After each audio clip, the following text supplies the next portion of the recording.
नमस्कार साथियों, आप सभी के लिए एक बार फिर से स्वागत है। बड़ी अपडेट के अंदर आप सभी के लिए 4 ऐसी अपडेट लेकर आए जो आपके लिए बड़ी काम की अपडेट है। दोस्तों, पहली अपडेट है 7 लाख रुपए का कवर प्लेस होने से बचना है तो 30 नवंबर से पहले कर ले ये जरूरी काम, जिसके बारे में हम इस वीडियो के अंदर बताने वाले हैं। और दूसरी अपडेट है ईपीएफओ ये नियम जानना बेहद जरूरी है। नौकरी बदलने के बाद घर बैठे आसानी से कर सकते हैं पीएफ के पैसे का ट्रांसफर। और तीसरी अपडेट अपने पीएफ खाते में केवाईसी स्थिति को कैसे करें, अपडेट देके तस्वीर और सीखे। तीसरी अपडेट ईपीएफओ एक से ज्यादा यूनियन है तो पुराने नंबर को कर दे डीएक्टिवेट, यहाँ जाने पूरा तरीका। हम आपको इन चारों अपडेट के फायदे और चारों अपडेट के नुकसान के बारे में बताने वाले हैं। और दोस्तों, आप भी हमारे साथ इस वीडियो को एंड तक वॉच कीजिएगा ताकि आपको पता चल सके कि आपको क्या फायदे की चीज है और क्या नुकसान की। तो दोस्तों, जानने के लिए अभी कभी चैनल के नीचे एक लाल बटन दे रखा है, उसे दबा के चैनल को अभी कभी सब्सक्राइब कर ले और बेल आइकन को ऑल पे प्रेस कर ले। दोस्तों, ऐसा प्रकार आने वाले तमाम वीडियो का अपडेट ईपीएफओ और भी बड़ी खबरें आती रहती हैं, तो उनके बारे में जानने के लिए अभी कभी चैनल के नीचे एक लाल बटन दे रखा है, उसे दबा के चैनल को सब्सक्राइब करें और बेल आइकन को ऑल पे प्रेस कर लें। दोस्तों, और वीडियो चला तो वीडियो को लाइक करें और अपने दोस्तों के साथ शेयर करें ताकि उनको भी वो ईपीएफओ पेंशनर्स हैं और ईपीएफओ के बारे में उनको जानकारी प्राप्त हो सके ताकि उनको भी हर एक अपडेट मिल सके। तो जानने के लिए अभी कभी सब्सक्राइब करें। जानते हैं आगे की अपडेट क्या होगी। आधार यूनियन को जोड़ने की तारीख 30 नवंबर तक बढ़ा दी जा चुकी है। साथ ही एम्प्लॉयर्स प्रोवाइड फंड ऑर्गेनाइजेशन ने लोगों की आसानी के लिए एक अपरस की विनती भी कर दी है। इससे लोगों को आधार यूनियन लिंक करवाना का आसानी होगी। आधार यूनियन लिंक 1 दिसंबर से पहले नहीं होगी तो आपका बड़ा नुकसान भी हो सकता है। अगर कर्मचारी ईपीएफ अकाउंट से ये लिंक नहीं होता है तो उसका कंट्रीब्यूशन जमा नहीं होगा। इसके साथ ही पीएफ खाते से रकम भी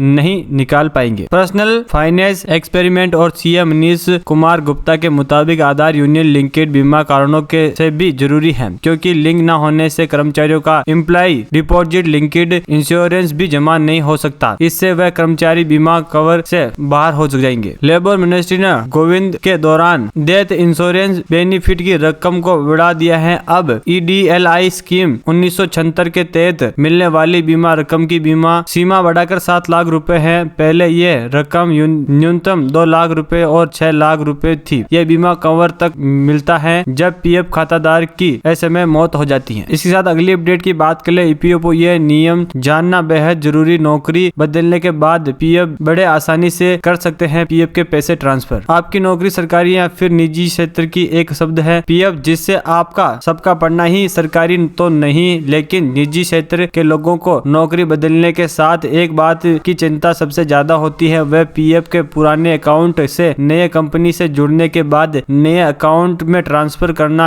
तो कर्मचारी भविष्य निधि संगठन ने पहले ही इसके लिए यूनिवर्सल अकाउंट नंबर जारी कर दिया है। कर्मचारियों को पेंशन को एक हद तक दूर कर दिया था। अब संगठन ने आपको घर बैठे ही अकाउंट ट्रांसफर की सुविधा प्रदान कर दी है। यदि आप कर्मचारी भविष्य निधि संगठन के सदस्य हैं तो आप पीएफ को अब आप भी ऑनलाइन ट्रांसफर कर सकते हैं। नौकरी बदलने पर आपको अपने पुराने पीएफ खाते का पैसा नई कंपनी के ईपीएफ खाते में ट्रांसफर करना होता है ताकि आप पीएफ के कुल अमाउंट पर ज्यादा ब्याज पा सके। तो आइए हम आपको आसानी से बता देते हैं कि कैसे आप अपना पीएफ ट्रांसफर कर सकते हैं। सबसे पहले ईपीएफओ की वेबसाइट पर जाइए, यूनियन नंबर और पासवर्ड जरिए लॉगिन करें। ईपीएफओ की वेबसाइट पर ऑनलाइन सर्विस में जाए और एक सदस्य एक पीएफ खाते का चुनाव करें। ये फिर से आसानी से यूनियन नंबर डालें और अपनी पुरानी पीएफ मेंबर आईडी डालें। इससे आपके खाते की सारी जानकारी मिल जाएगी। या ट्रांसफर तब करने के लिए अपनी पुरानी या नई कंपनी को चुने और पुराने खाते की सिलेक्ट करें और ओटीपी जनरेट करें। ओटीपी डालने के साथ ही पैसा ट्रांसफर का ऑप्शन शुरू हो जाएगा। आप स्टेटस को ट्रैक लेंस स्टेटस मेन्यू में ऑनलाइन देख पाएंगे। इसके बाद ऑनलाइन आवेदन जमा करने के 10 दिनों के भीतर चुनी गई कंपनी या स्थानीय को पीडीएफ फाइल में ऑनलाइन पीएफ ट्रांसफर आवेदन की सोबीना कॉपी जमा कर देगी। इसी के साथ दोस्तों, हम अगले अपडेट के बारे में जान लेते हैं। अपने पीएफ खाते की केवाईसी स्थिति को कैसे करें, अपडेट देखे तस्वीर। किसी भी भविष्य निधि खाते को शुरुआत में उपयोग को सुरक्षित करने के लिए केवाईसी का महत्वपूर्ण कदम है। एक बार जब केवाईसी वितरण प्रमाणित हो जाता है और पीएफ खाते से जुड़ी जाता है तो क्रम खाते को स्थानांतरित करना या पासबुक देखना आदि आसानी हो जाता है। इस तरह स्थानीयकरण और निकासी ईपीएफ और यूनिफाइड पोर्टल के माध्यम से तभी होता है जब कर्मचारी के पास स्क्रीन यूनियन को हो और उससे केवाईसी वितरण अपडेट किया हो। वर्तमान में नियोजित प्रमाणीकरण के बीमा कर्मचारियों 3 प्रकार के दावा प्रस्तुत कर सकता है। फॉर्म 19, 10C और 31 कर्मचारियों को यूनियन यूनियन ईपीएफओ पोर्टल में केवाईसी अपने ग्राहक को जाने वितरण को संशोधित करने या बदलने के लिए यूनियन सार्वभौमिक खाता संख्या की अवकाशित है। आप ईपीएफओ यूनियन पोर्टल पर लॉग इन कर सकते हैं और उचित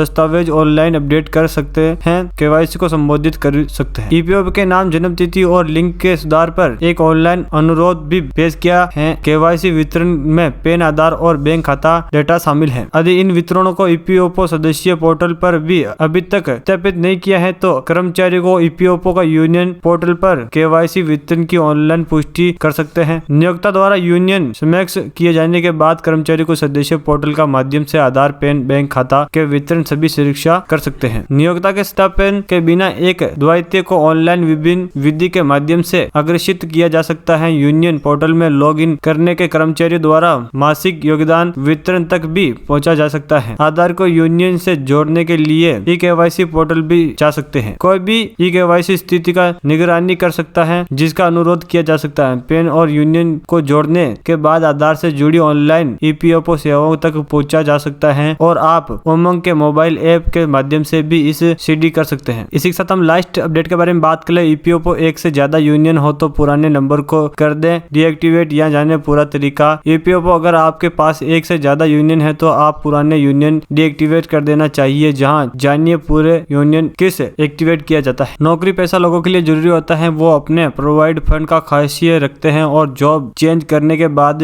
पीपीएफ ट्रांसफर का हिस्सा जरूर देखते हैं। कई बार ऐसा होता है कि नौकरी बदलने पर किसी व्यक्ति को कई प्रोवाइड फंड अकाउंट खोले जाते हैं। ऐसे में कई बार किसी के पास यूनियन यानी यूनिवर्सल अकाउंट नंबर भी एक से ज्यादा हो जाते हैं। हालांकि नियमों के मुताबिक यूनियन सिर्फ एक ही होता है। आज हम आपको बता दे रहे हैं कि अगर आपके पास एक से ज्यादा यूनियन है तो आप उसे पुराने यूनियन को डीएक्टिवेट कर सकते हैं। नियमों के मुताबिक कर्मचारी भविष्य निधि संगठन ईपीएफओ सिर्फ एक ही यूनिवर्सल अकाउंट नंबर की अनुमति देता है। अगर आपके पास दो यूनियन है तो आपने ईपीएफ खाते के एक दूसरे ट्रांसफर कर सकते हैं। आइए जानते हैं कि पुरानी यूनियन को डिसेबल करने के लिए आपको क्या करना चाहिए। सबसे पहले अपने एम्प्लॉयर को सूचित करना होगा। दूसरा UAN EPF India government in पर मेल कर सकते हैं। तीसरा ईमेल से भी यूनियन और उससे जुड़ी जानकारी का जिक्र कर सकते हैं। चौथा इसके बाद ईपीएफओ वेरिफिकेशन करेगा और पुराने सभी यूनियन को बंद करेगा। पांचवा अब पुरानी यूनियन से लिंकित पीएफ खाते के फंड को नए पीएफ खाते में ट्रांसफर करने के लिए आवेदन करना होगा। अपनी यूनियन और पासवर्ड डालकर अकाउंट लॉगिन करें। इसके बाद लॉगिन सर्विस के